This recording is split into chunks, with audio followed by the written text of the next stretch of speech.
Bonsoir à toutes et à tous, ravi de vous retrouver sur le plateau de l'Aparté de la Rédac. Vous le savez, votre nouveau rendez-vous tous les soirs du lundi au jeudi pour une interview de 7 minutes. On prend un petit peu plus le temps. Et ce soir, nous allons parler politique avec mon invité, Benjamin Marias. Bonsoir. Bonsoir. Vous êtes le premier adjoint de François Astorg, le maire d'Annecy. Merci d'être là avec nous. Avant d'évoquer les gros dossiers, j'aimerais savoir un petit peu, est-ce que cette fonction de premier adjoint est conforme à l'idée que vous en aviez ? Pas du tout. Être premier adjoint, c'est une expérience incroyable que je recommande à plein de gens, mais c'est surtout pas ce qu'on imagine, en tout cas ce que je l'imaginais en tant que citoyen. C'est hyper riche, mais aussi très dense. Et la question de l'équilibre entre la vie publique, la vie professionnelle et la vie personnelle est pas toujours évidente. Alors, Benjamin Marias, on va parler de sobriété énergétique pour commencer, puisque je crois savoir que la mairie d'Annecy a un plan de sobriété énergétique à vouloir mettre en place dans les mois, dans les années à venir.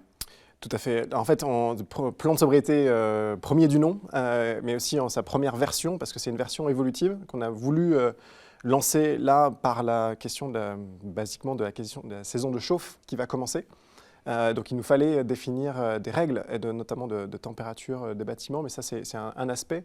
Mais ce plan de sobriété s'inscrit dans une démarche globale de transition énergétique.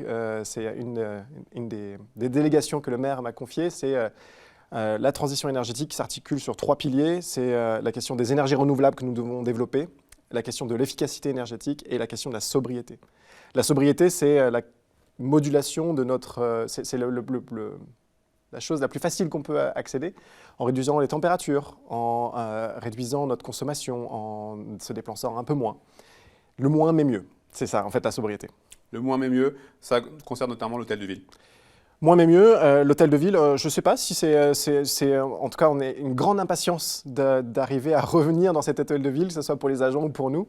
Et puis on a voulu pour cet hôtel de ville réouvrir les portes aux habitants. Et donc tout ce rez-de-chaussée, ce rez-de-jardin qui va devenir vraiment traversant, reconnecter le jardin de l'Europe avec le centre-ville, va être ouvert aux habitants par un café citoyen notamment qui, je pense, sera le lieu de rencontre entre élus, habitants, agents dans les années à venir. Un autre dossier qui tient particulièrement à cœur à la municipalité, ce sont les RA, avec de ce côté-là une bonne nouvelle avec des travaux qui ne devraient pas trop mettre de temps à démarrer. Le chantier du Hara a démarré lundi.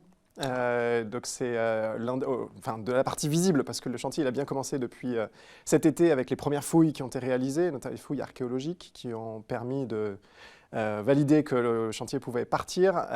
Donc on n'a pas pris de retard de ce point de vue-là. Et puis là, ça y est, les réseaux, les premières tronçons sont en train d'être creusés cette semaine. Donc c'est pour les riverains, c'est le début des travaux. Et pour nous, c'est aussi, on sait que c'est 2 ans de travaux, donc livraison printemps 2025. Pour ce projet qui suit son cours.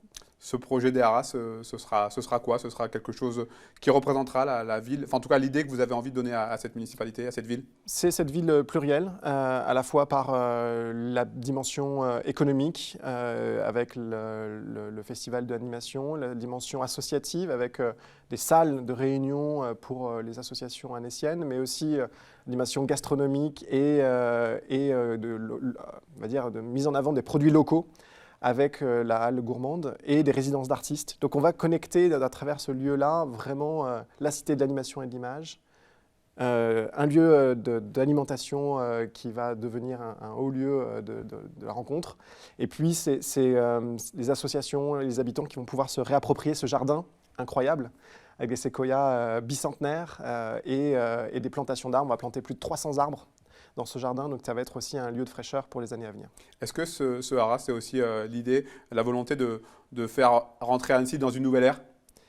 Clairement, c'est un lieu emblématique par son emplacement et ça va être un lieu emblématique par la fonction qu'il va occuper, d'accueillir le Festival international du film d'animation, mais aussi par son ouverture et les rencontres qui vont avoir lieu là. Oui. Annecy est une ville sportive, on le sait. Benjamin Marias, quand la nouvelle piscine des Marquisas verra-t-elle le jour? La nouvelle piscine verra le jour en 2025, été 2025, et c'est ce à quoi on s'attelle aujourd'hui et que les services de la ville sont à pied d'œuvre pour faire en sorte que les travaux se passent dans le meilleur timing possible. Et c'est tout l'enjeu que nous avons au regard de la situation, tout le monde connaît la situation de pénurie de main-d'œuvre, difficulté d'achat de matériaux, d'approvisionnement. Et tous les retards qu'on a subis par la crise de Covid successive. Donc voilà, on arrive là enfin à un calendrier fixe.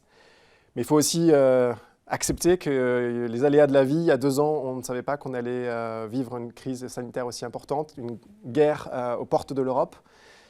Et la réalité, nombreuses conséquences. Et ces nombreuses conséquences. Et voilà, donc accepter aussi que dans les 2 prochaines années, il peut se passer encore plein de choses et qu'on ne sait pas, clairement. Et être élu, c'est anticiper, c'est prévoir. Mais il y a des choses où on ne peut pas maîtriser et typiquement une guerre, on ne maîtrise pas. Un mot également sur les meublés de tourisme. Vous avez décidé d'augmenter la taxe sur les résidences secondaires. Pour quelle raison ?